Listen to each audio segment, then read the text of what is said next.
राजस्थान विधानसभा में कुछ ही महीने पहले विधानसभा चुनाव में कांग्रेस के कद्दावर नेता हेमाराम चौधरी ने चुनाव मैदान में उतरने से इनकार कर दिया था। समर्थकों की मान मनोबल के बावजूद हेमाराम विधानसभा चुनाव नहीं लड़ने के लिए अपने फैसले पर अड़े रहे, तो इसे लोकसभा चुनाव लड़ने की मंशा से भी जोड़ा जाने लगा था। लोकसभा चुनाव करीब आते ही हेमाराम का नाम बाड़मेर जैसलमेर सीट से संभावित उम्मीदवार के रूप में चलने भी लगा, लेकिन अब उन्होंने खुद इस तरह के कयासों को खारिज कर दिया।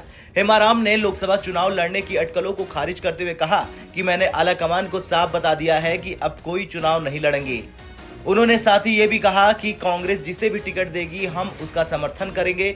चर्चा ये भी है कि राजस्थान कांग्रेस के कई बड़े नेता चाहते हैं कि हेमाराम लोकसभा चुनाव में बाड़मेर जैसलमेर सीट से चुनाव मैदान में उतरे। अब सवाल ये है कि एक तरफ जहां राजनीतिक दलों में टिकट की रेस जीतने की होड़ लगी हुई है, कांग्रेस के नेता हेमाराम चौधरी की मान मनोबल में क्यों जुटे हैं?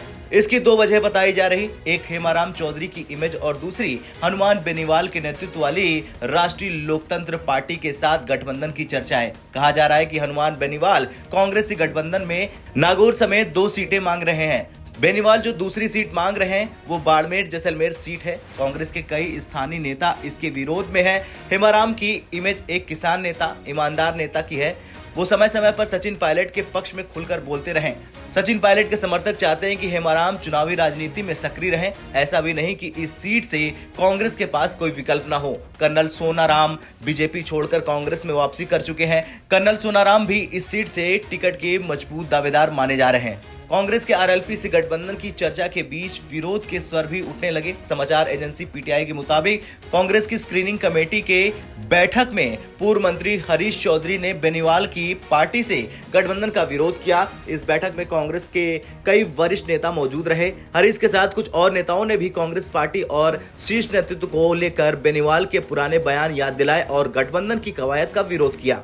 अगर कांग्रेस और आरएलपी साथ आते हैं तो नागौर सीट से बेनीवाल का लड़ना तय माना जा रहा। बेनीवाल फिलहाल इसी सीट से विधायक हैं। सूत्रों के मुताबिक कांग्रेस बेनीवाल की पार्टी से गठबंधन पर 1-2 दिन में अंतिम निर्णय ले सकती है।